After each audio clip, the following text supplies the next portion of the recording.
Now, we have a dichotomy of opinions in here, don't we? Some people are saying God is terrible. It's not terrible. Most people are saying God is not terrible. Some people are saying God is not dreadful. And everybody's saying God is awesome, right? Everybody agree that God is awesome, right? Now, depending on your particular relationship with God, you're going to know him as being awesome, or you're going to know him as being dreadful, or you're going to know him as being terrible. Depending on how you think about your own creator is how you're going to receive him. But make no mistake about it, ladies and gentlemen, before you ultimately wind up where everybody's going to wind up in one of two places, I guarantee you, you're either going to acknowledge God as being awesome, you're going to acknowledge God as being terrible, or you're going to acknowledge God as being dreadful. When I first got called to preach, way back on November the 1st of 2002, one of the first principles that God impressed upon me is the word awesome is used too much in society. It's used to describe almost everything. Some people will buy a car, it's awesome. Some people can have a birthday party, it was an awesome birthday party. Some people can do this, it was awesome, it was awesome, it was awesome. You hear that word all the time. And God said that word is being used too often for the wrong what? Reasons.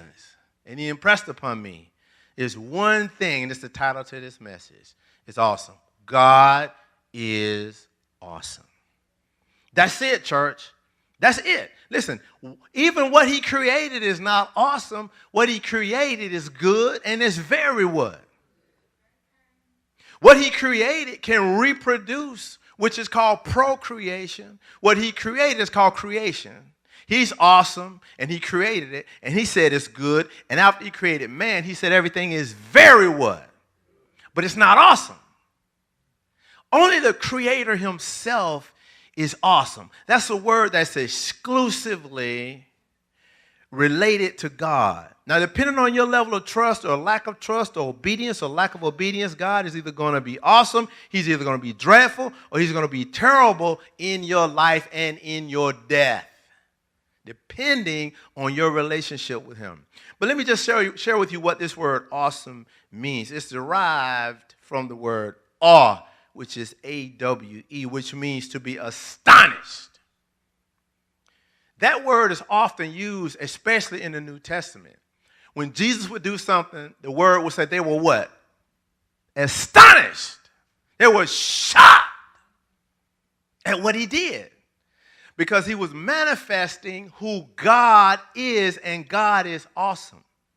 So when Jesus said, rise, take up your bed and walk, first he said, your sins are forgiven. And they said, who is this? They're thinking to themselves, who is this that blasphemes God by telling man that their sins are forgiven? They didn't understand he was God. They didn't understand that was God. So Jesus had to switch some things so they could understand who he was and what he was doing. He said, okay, let me change my language and put it on your level so you can understand what I'm saying. Number one, the man was down because of sin.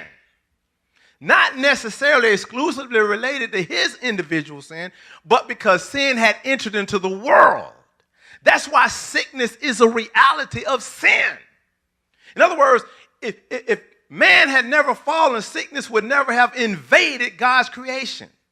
So you can always say that sickness is because of sin, not a particular person's sin, but because Adam and Eve allowed sin to come into Earth's atmosphere.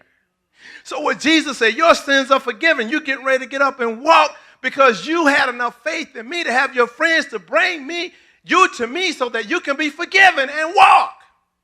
So he said, but that you should know so that you can understand what I'm talking about. Rise, take up your bed. And the man got up and started walking. And the Bible said they were astonished. They were shocked.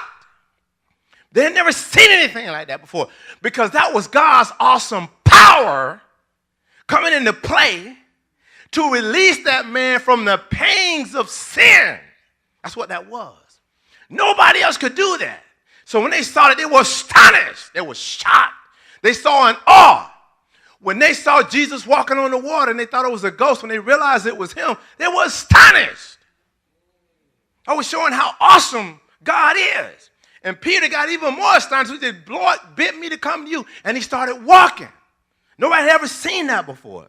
So awesome is derived from the word awe, which means to be astonished or shocked. It is, watch this, hear this, church. Awesome is fear, real fear, mingled with admiration, which is reverence. Is fear, you're scared, but you're in admiration. This definition comes from Webster's 1828 dictionary, which uses biblical words, biblical definitions. Fear mingled or mixed with admiration, which is reverence or reverential fear, and that's the problem with man. Man doesn't fear God anymore. That's our problem en masse. Because if man feared God, every church would be full every Sunday. Every Sunday school class, Minister Stevenson, who had an excellent class this morning, would have been filled. Because people understand that God is awesome.